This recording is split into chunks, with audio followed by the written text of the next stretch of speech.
बहुत बहुत स्वागत है आपका पंजाब केसरी नवोदय टाइम्स पर। मैं हूं कविता दलहन और आज मेरे साथ जो फिल्म डायरेक्टर हैं उनको trend setter of Hindi cinema या game changer of Hindi cinema ज़रूर कहा जा सकता है। हर बार एक नई कहानी, नए एक्टर्स और new style of story telling से हमें चौंकाते भी हैं और एंटरटेन भी करते हैं। मैं बात कर रही हूँ अनुराग कश्यप जी की। आइए उनका वेलकम करते हैं। बहुत बहुत स्वागत है आपका। Thank you so much. Trend setter, game changer, हाँ, ये सब हिंदी सब सब सब टर्म्स होते हैं, मतलब सब आदमी को मेरे को लगता है ब्रैकेट कर देते हैं, लिमिट कर देते हैं। हाँ एक्चुअली हाँ, कुछ भी किसी भी तरह का डिस्क्रिप्शन जो है ना, हाँ, वो आदमी को बहुत लिमिट कर देता है। पर अगर किसी की तारीफ करनी हो तो थोड़ा तो आपको डिस्क्राइब करना पड़ता हाँ, है ना। वो ठीक है, आप करते रहे, but the thing is like मैं बस फिल्म बनाना चाहता हूँ और मैं खुश हूँ। And what a wonderful film you have made. Nishanchi trailer देखकर मजा आ गया। Literally typical Bollywood style masala film जो होती है ना। हमें बनाने में भी बहुत मजा आया। I am sure. अच्छा, इस फिल्म के बारे में जानना चाहती हूँ। आप काफ़ी सारे इंटरव्यूज़ में आपने बताया कि 2016 में आपने स्क्रिप्ट लिखी थी। हाँ, सो क्या इंस्पिरेशन थी जब आप कहानी लिख रहे थे और इतना वक्त क्यों लग गया फिल्म बनाने में? नहीं, कहानी तो सालों से घूम रही होती है, पक रही होती है, फिर एक दिन जब पकी बाहर आ गई, हमने लिखी बैठ के साथ में। और बनाने के लिए क्या था, जब कहानी जब पूरी लिख दी गई तब रियलाइज़ हुआ कि यार कुछ बहुत अच्छा है, कुछ तो कमाल ही निकल आया। हमें नहीं मालूम होता जब लिख रहे होते हैं ना कि इवेंचुअली क्या निकल के आएगा। ओके। मैं कुछ कमाल ही निकल गया है, कुछ एकदम नया है और इसको हमने बहुत संजो के रखा। हम गलत तरीके से बनाना नहीं चाहते थे और उसके लिए बहुत सारी यही था, मतलब पहले चेज़ करते रहे, फिर एक पॉइंट पे थोड़ा सा उसको साइड में रखते हैं। जब सही एक्टर मिलेंगे, सही लोग मिलेंगे, तब बनाएंगे फिल्म।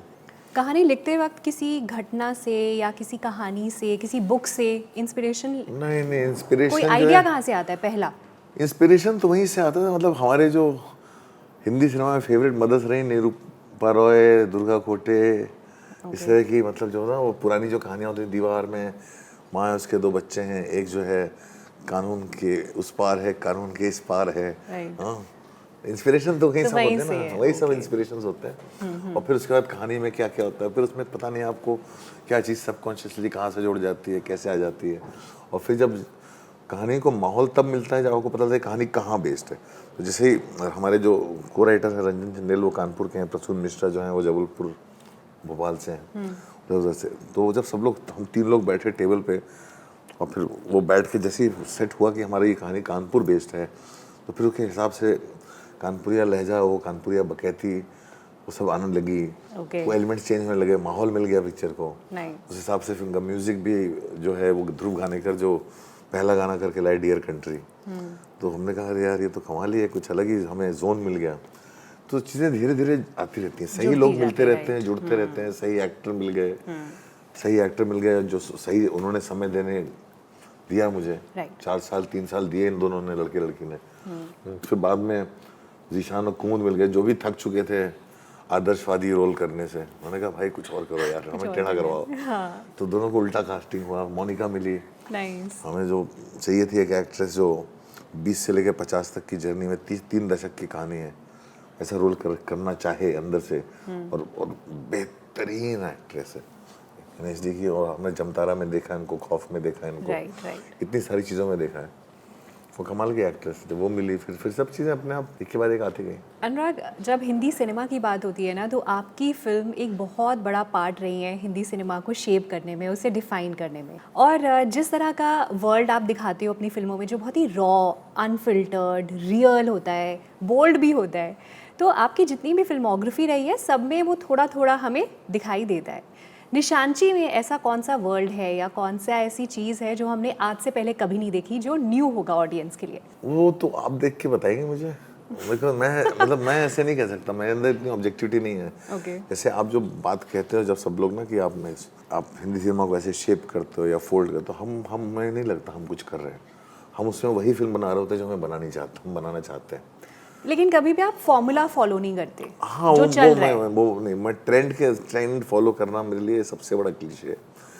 वो ट्रेंड धंधे वाले फॉलो करते हैं, जो बेसिकली जिनका फिल्म बनाने में कोई इंटरेस्ट नहीं होता। मैं यहाँ फिल्म बनाने गया था मुंबई, और मुझे सिनेमा का बहुत प्यार है और मैं सिनेमा ही बनाना चाहता हूँ। मैं ना तो किसी से ऊपर उठना चाहता हूँ, ना किसी से नीचे गिरना चाहता हूँ। मैं बस चाहता हूँ कि मैं अपनी फिल्म बनाता रहूँ। जो बजट मिलेगा, जिस हिसाब से अच्छे कलाकार मिलेंगे, अच्छी कहानी होगी, मैं फिल्म बनाऊंगा। राइट। अच्छा, जो फिल्में आप बनाते हैं उसका जो पूरा लोकेशंस है, जैसे जितना ट्रेलर में नज़र आए एकदम रियल लोकेशंस लगती हैं, एकदम ऑब्वियसली आप रियल लोकेशंस में शूट भी करते हैं। और एक्टर्स की बात की जाए, कास्टिंग एकदम परफेक्ट होती है। इनफैक्ट किसी एक एक्टर ने आपके लिए कहा था एक इंटरव्यू में कि अनुराग कश्यप डायरेक्ट नहीं करते, अनुराग कश्यप सिर्फ कास्टिंग सही करते हैं। हाँ, और सही उसके बात है। बाद फिर वो काम सही अपने आप बात हो है। जाता है। 50% काम मेरी कास्टिंग पे खत्म हो जाता है। मैं किसी एक्टर को नहीं बताता कैसे एक्टिंग करनी है, एक्टर्स को होमवर्क देता हूँ। जब वो तैयार हो जाते हैं पूरी तरह से, तब मैं फिल्म में घुसता हूँ। जैसे बोला, हम लोग जाके फिर सेट पे इम्प्रोवाइज करते। मैं ऐश्वर्या को बोला, फिर तो कानपुरिया बनना पड़ेगा, वेदिका को बोला कानपुरिया बनना पड़ेगा। फिर सेट पे जाके क्या होगा मुझे नहीं मालूम। तो वो लाइंस रिहर्स करके नहीं आते एक्टर्स आपके सेट पे? मैं किसी को रेस करने नहीं देता हूँ, मैं रेस करने देता हूँ, स्क्रिप्ट पढ़ाता हूँ, उसके बाद छीन लेता हूँ। फिर जो नेचुरली फ्लो में जो निकलता है। नहीं, वहाँ वो उस दिन का काम होता है, जिस दिन जो सीन शूट हो रहा था उस समय वो सीन पे हम काम करते हैं। तो वो हम काम करने का मेरा अपना अलग तरीका है। एक्टर्स को स्क्रिप्ट देने से एक्टर्स बहुत ज़्यादा रिहर्स कर लेते हैं, बहुत ज़्यादा प्रिपरेशन कर लेते हैं और फिर वो अटक जाते हैं। एक्टर्स बहुत उस तरह से मतलब बहुत फ्रेजाइल और बहुत प्रेशियस होते हैं मेरे लिए। एक्टर्स मेरे लिए सबसे ज़्यादा प्रेशियस होते हैं और बहुत उनको ना संजो के रखना पड़ता है ऐसे प्यार से, और उनका हाथ पकड़ के चलना पड़ता है, तो वो बहुत ज़रूरी है। बट क्या सारे एक्टर्स इस तरह के प्रोसेस में ढल जाते हैं? सब आ जाते हैं। सब एक दिन से ज़्यादा किसी को दिक्कत नहीं होती। आधे दिन भी, आधे दिन के में ही आ जाते हैं। और नए एक्टर्स तो तुरंत आ जाते हैं, बिकॉज उनका प्रोसेस नहीं होता। फिर वो वही होता है, मतलब उनके साथ बाहर जाके दूसरों के साथ काम करने में दिक्कत होती है फिर। हाँ, मैं यही बोलने वाली थी कि एक बार कोई आपके साथ काम कर ले फिर दूसरे डायरेक्टर के साथ उनको प्रॉब्लम हो सकती है। राइट। अच्छा, आपका जो वर्ल्ड होता है ना, जो आपकी फिल्में होती हैं, चाहे देवडी हो, मरमर्जिया हो, गुलाल हो, ब्लैक फ्राइडे हो, काफ़ी बोल्ड सीन्स होते हैं, इंटीमेट सीन्स होते हैं, खूब खून खराबा, गाली गलौज खूब होता है आपकी। बताओ कहाँ पे है? फिल्मों में होता नहीं, है। नहीं, नो, मैं सबसे कम होता है। कम होता है? सबसे कम होता है। I wanted to ask, how do you know that, how do you create the balance? कब आपको लगता है कि ये ज़्यादा हो रहा है? आप बैलेंस नहीं क्रिएट करते, आप ऑथेंटिक रहना चाहते हो। मैं जो भी दुनिया रहती है उस दुनिया में ऑथेंटिक हूँ। मैं मनमर्जिया में कहाँ खून खराबा है, मुक्काबाज में कहाँ खून खराबा है, ये परसेप्शन है। वासेपुर गैंग्स एक ऑफ अलग वासेपुर। तरह। हाँ, वो गैंग्स ऑफ वासेपुर क्या फिल्म है? गैंग्स ऑफ वासेपुर है। तो वहाँ तो खून वासेपुर खराबा होगा ही ना। वहाँ पे जिस तरह का खून खराबा है, मैं उसको अनकट दिखाना चाहता था। मैं नहीं चाहता था उसको मैं इस तरह से हाइटन करूं जैसे फिल्म में होता है। उसको बहुत कूल बना देते हैं, स्लो मोशन में धाड़ धूड़। मैं कहा नहीं, कोई कट नहीं होगा, जैसे होता है वायलेंस स्ट्रीट पे वैसा होगा। तो हम लोग उसमें कुछ भी ऐसा स्लो मोशन ये वो उस तरह की चीज़ें नहीं है, सिवाय आखिर के। और गालियाँ नेचुरली इम्प्रोवाइज होती हैं।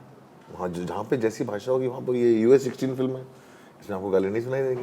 तो जो माहौल के हिसाब से फिल्म डिसाइड होती है। राइट। तो ऐसा नहीं है, हर फिल्म में ये सब नहीं होता ऐसा। तो एक परसेप्शन बनाया हुआ है। आपको चूंकि गैंग्स ऑफ वासेपुर ज़्यादा पसंद है, आपको चूंकि वो गालियाँ में मज़ा आया, और आपको चूंकि उस चीज़ में मज़ा आया, तो आपको लगता है यही मैं हूँ। तो उसमें ऑडियंस को खुद के अंदर देखना चाहिए ना कि भाई आपको पसंद आया ज़्यादा। तो उसका इल्ज़ाम मेरे सर पे मत डालिए। अट्रैक्ट हो रहे हो। राइट। आप मेरे सर पे इल्ज़ाम मत डालिए। राइट। म्यूजिक का इल्जाम तो आपको लेना पड़ेगा। जो म्यूजिक स्कोर होता है आपकी मुझे फिल्म अच्छा का, मैं तानसेन हूँ। वो एकदम नया होता है, एकदम फ्रेश होता है, मतलब कभी नहीं सुना पहले। सो टेल अस, ये इतना अलग म्यूजिक कैसे क्रिएट कर पाते हैं हर बार? चॉइस है, बहुत कॉन्शियस चॉइस है कि साउंड नया हो, नए तरह की चीज़ें हों, और हम लोग मार्केट ट्रेंड नहीं फॉलो करना चाहते। मतलब होता ना कि एक तरह का गाना चलता है तो वही चलेगा। अभी सैयारा की एल्बम हिट हुई, अभी सब लोग वैसा ही गाना करेंगे। तो हिमेश रेशमिया हिट थे तो वैसा ही चल रहा था, इसमें सबको। और वो क्या है ना, वो क्रिएटर को लिमिट कर देते हैं। आज वो हिमेश रेशमिया में आज भी वही टैलेंट है, लेकिन अब वो क्या ना, वो उतना नहीं यूज़ हो रहा है। करेक्ट। उस ऐसा कुछ नहीं होता। लोगों के अंदर, लोगों को एम्पावर करेंगे आप, लोगों को पुश करेंगे। तो टाइमलेस म्यूजिक कैसे क्रिएट करते हैं? जैसे आज भी इमोशनल अत्याचार शादियों में चलता है। आज भी हमें करते समय नहीं मालूम था कि टाइमलेस हो जाएगा। ओके। सी वो ये प्रॉब्लम क्या है ना कि यहाँ पे सबसे बड़ी दिक्कत हमारे सिनेमा में यही है कि हम लोग कॉन्शियसली सोचते हैं कि हम लोग ब्लॉकबस्टर क्रिएट करें, टाइमलेस म्यूजिक क्रिएट करें, टाइमलेस परफॉर्मेंस क्रिएट करें। वो आप सोच के कर ही नहीं सकते। वो तो इमोशनल अत्याचार को 16 साल हो गए, 16 साल बाद आप उसको टाइमलेस बोल रहे हो। हमें तब नहीं मालूम था क्या होने वाला है, तब तो डरे हुए थे, इतने ज़्यादा डरे हुए थे कि अमित त्रिवेदी और अमिताभ जिन्होंने गाना गाया अपना नाम तक नहीं डाला। आप ये सोचो, आप हम लोग जो है प्रेजेंट में रहते हैं, मैं प्रेजेंट में रहता हूँ। मैं बोलता हूँ फ्यूचर के बारे में ज़्यादा सोचो एंग्जाइटी होती है, पास्ट के बारे में ज़्यादा सोचो ट्रॉमा होता है। मैं प्रेजेंट में रहता हूँ और मुझे किसी को कुछ साबित नहीं करना, मुझे ईमानदारी से काम करना है और मैं ईमानदारी से ही काम करता रहूँगा। उसके बाद देखते हैं क्या होता है, वो हमारे हाथ में नहीं है। 27 या 28 इयर्स हो गए हैं, सत्या फिल्म आपकी आई थी और अब ये निशानची 2025 में। दोनों में कुछ भी सिमिलरिटी नहीं। आई एम श्योर, लेकिन एक सिमिलैरिटी है कि आपकी फ़ैन फॉलोइंग अभी तक उतनी ही बरकरार है, इनफैक्ट बढ़ती ही जा रही है। सो बहुत डर लगता है फैंस से। डर लगता है? हाँ, क्यों? अरे फैंस के एक्सपेक्टेशन से, मतलब फैंस जाते हैं फिल्म देखने के लिए, बोले अरे ये तो गैंग्स ऑफ वासेपुर नहीं है, अरे ये तो देवडी नहीं है। अरे भाई मैंने ये सब सोच के बनाई नहीं थी, मैं तो ये फिल्म बना रहा हूँ ना, जो है वो देखो, वो उनको 4 साल बाद दिखता है। जैसे समय बदलता है, ऑडियंस बदलती रहती है, आपकी जो लॉयल फैंस थे सत्या के टाइम पे वो भी अब बड़े हो गए हैं, है ना। यंगर फैन बेस को अगर केटर करना है, not fan but younger audience को अगर केटर करना है, तो उसके लिए आप कोई स्पेशल स्ट्रैटेजी अडॉप्ट करते हो, अपने आप को ढालते हो? करते ही नहीं हूँ, मैं केटरिंग करता ही नहीं हूँ। ओके, मेरे को बिल्कुल केटर नहीं करना किसी को, मैं सिर्फ खुद को केटर करता हूँ। जो खुद को अच्छा लगे। हाँ, जो खुद को अच्छा लगे, इसमें मज़ा आए, और वो पता चल जाता है जब सबको मज़ा आता है ना, तो पता चल जाता है। अनुराग, आपकी जो फिल्मोग्राफी है, आपका जो जॉनरा है फिल्म्स का, कोई और डायरेक्टर, कितने डायरेक्टर्स आपके बाद आए हैं, लेकिन वो एक तरह से कह सकती हूँ आपको छू भी नहीं पाए हैं। वो एक और ऐसा वर्ल्ड क्रिएट ही नहीं कर पाए जितना जेन्युइन रॉ वर्ल्ड जो आप क्रिएट कर पाते हो। So what is it in you जो किसी और में नहीं है? नहीं, कुछ नहीं, मैं वैसा कुछ भी नहीं है, मतलब I think everything is perception. मैं सिर्फ ऑथेंटिक रहना चाहता हूँ, ऑथेंटिसिटी क्रिएट करना चाहता हूँ, एंड आई थिंक साउथ की सिनेमा में बहुत होता है, बहुत ऑथेंटिसिटी होती है, और वो कोई भी दुनिया बनाए वो दुनिया बिलीवेबल बनती है। तो ऐसा नहीं है, हम लोग ही फंसे रहते हैं हिंदी वाले फॉर्मूला फिल्म्स में। फार्मूला फिल्म में नहीं है, बिकॉज वो लोग सिर्फ वो रिकॉर्ड चेस कर रहे हैं जो साउथ की फिल्में बना रही हैं या हो रही है, उनको समझ नहीं आ रहा है क्या हो रहा है, कॉपी कर रहे हैं। हाँ, और वो अपने ही लिमिटेड माइंड से सोचते हैं, एनालाइज करते हैं। तो और आपने हाल फिलहाल में एक्टिंग भी खूब करी है, so what do you enjoy मोर? आपका पैशन क्या है, डायरेक्शन या acting? And making a film is my most. But आपको लगता है एक्टिंग से ज़्यादा पॉपुलैरिटी मिलती है? एक्टिंग से मिलती है प्रॉब्लम, मुझे नहीं मालूम था ये सारी फिल्में इतनी बड़ी हिट हो जाएगी। मैं तो डायरेक्टर्स पे भरोसा कर गया था, और डायरेक्टर्स जो हैं और जो लोग इन्वॉल्व हैं और उनके साथ काम करने गया था। बाकी क्या चलता है क्या नहीं चलता है वो तो हमारे हाथ में नहीं है। मुझे नहीं मालूम था कि ये सब चीज़ें इतनी हिट हो जाएंगी, मैं से तो खुद को देखा भी नहीं जाता। You don't watch your films? मुझसे खुद को एज एन खुद देखा नहीं जाता, मैं अपने आप को स्क्रीन पे देख ही नहीं पाता। मैं बड़ी शिकायत रहती मेरे डायरेक्टर्स को कि आप आते क्यों नहीं हो साथ में देखने के लिए। मैं मतलब मुझे अंदर से खुद को देखा नहीं जाता, काम करने में मज़ा आता है अच्छे लोगों के साथ। जब आप एक्टिंग कर रहे होते हो तो अंदर का डायरेक्टर जागता है तब, नहीं, या उसको छोड़ कर आते हो? उसको मार देता हूँ। मार देते हो? अच्छा, जाते जाते मैं वैसे जाती कर ही हूँ। नहीं सकते आप काम। We are very much excited for this Nishanchi, और सब जरूर जाएंगे सिनेमा घर में। अपने फ्यूचर प्रोजेक्ट्स के बारे में भी प्लीज बताइए जाते मैं जाते। फ्यूचर के बारे में बात ही नहीं करता मैं कभी भी।